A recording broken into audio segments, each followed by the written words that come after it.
और कराची वालों के लिए खुशखबरी है, बिजली की फी यूनिट कीमत में ₹2.14 कमी का फैसला किया गया है। फैसला अक्टूबर के माहाना फ्यूल मद में किया गया है। फैसले का इत्तलाक लाइफलाइन सारफीन पर नहीं होगा।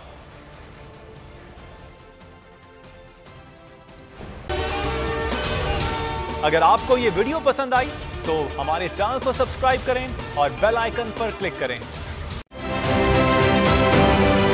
आप ये समझें, ये जो हक है ना, हक पे खड़े रहना और हक को बोलना, ये दूर से लगता है तन्हा हो गए लोग। आप खान साहब को देखें, तन्हा दिखाई देने, सारी जमातें मिलकर उनके खिलाफ हैं, लेकिन आज भी पाकिस्तान की आवाम उस हक की आवाज़ के पीछे जो है 80% से ज़्यादा आवाम उनके साथ है। सेम एग्जैक्टली इसी तरीके से बोल की कहानी है भाई, बिल्कुल अलग आपको तन्हा दिखाई देगा, हर जगह आपको खड़ा हुआ नजर आएगा, हटेगा नहीं किसी चीज़ से। और उसके साथ भी 80% आवाम अगर आज आप देखें तो उसे बोल दिख रही है।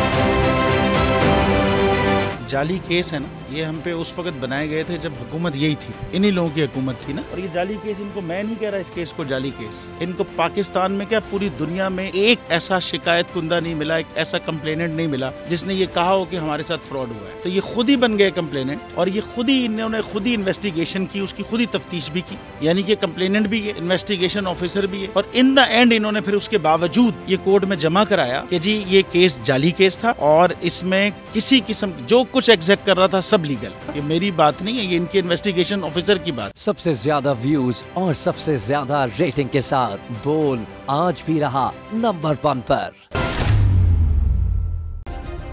सब्सक्राइब करें और बेल दबाएं ताकि कोई खबर रह न जाए।